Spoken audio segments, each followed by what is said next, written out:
Bonjour les amis, j'espère que vous êtes bien réveillés. Je suis Niyesa Kibumayowa, votre écrivain que vous aimez bien.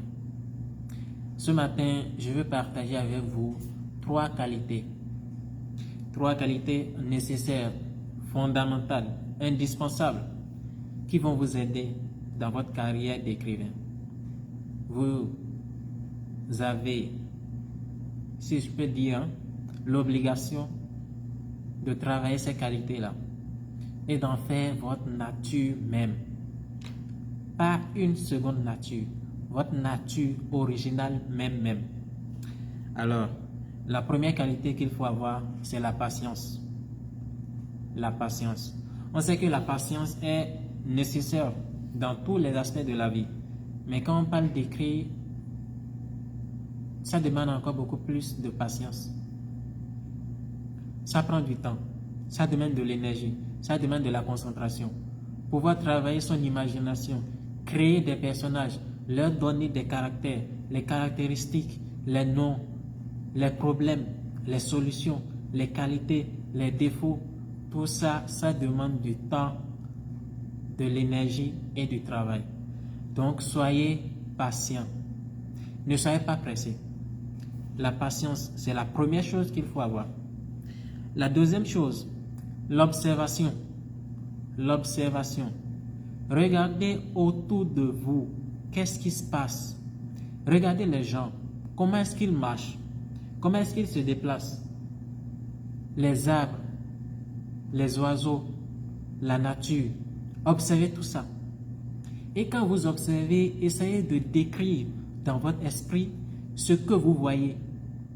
Par exemple, si vous voyez une femme avec une bassine sur la tête, essayez de décrire ce que cette femme-là fait. Comment est-ce qu'elle marche? Qu'est-ce qu'elle a porté? Essayez de décrire. Si vous voyez par exemple un enfant, qu'est-ce que l'enfant l'a fait? Si vous voyez un homme, qu'est-ce que cet homme l'a fait? Observez et décrivez dans votre esprit ce que la personne fait. L'avantage qu'il y a dans ça, c'est que ça va vous permettre de facilement écrire, de facilement décrire.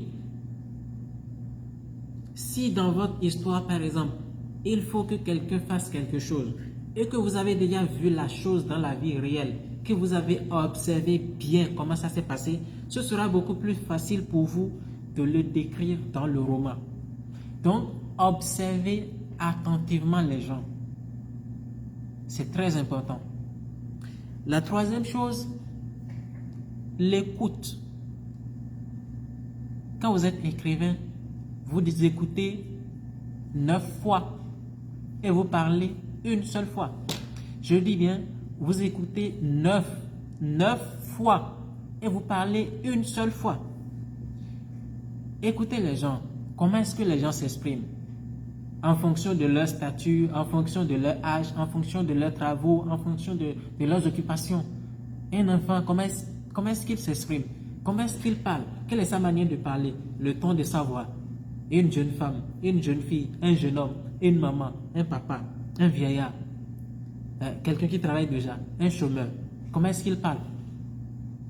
Une prostituée, comment est-ce qu'elle parle? Observez tout ça. Écoutez tout ça. Parce que quand vous allez vouloir écrire, ce que vous allez décrire dans le livre, ça doit certainement être quelque chose qui se passe dans la réalité. Donc, quand vous êtes habitué à écouter, à observer et à décrire ce que vous voyez, ce que vous entendez, ça va beaucoup plus vous aider. Si dans votre roman, par exemple, il doit y avoir une prostituée qui joue un rôle, et que vous savez déjà comment est-ce que les prostituées s'expriment, ce sera beaucoup plus facile pour vous d'écrire. Si dans votre roman, il y a un chômeur, et que vous savez déjà comment les chômeurs s'expriment, ce sera plus facile pour vous de le décrire. Donc c'est très important. Les trois qualités dont j'ai parlé, la patience, l'observation, l'écoute. La patience, l'observation, l'écoute. Cultivez ces qualités-là et faites-en la base même de votre personnalité. Ça va beaucoup vous aider. Donc, ce sont les trois choses que j'ai voulu partager avec vous. C'est un réel plaisir de discuter avec vous. Et je rappelle, notre projet, nous allons le réussir ensemble. Et je sais qu'à la fin de ce projet, chacun aura quelque chose qu'il aura gagné.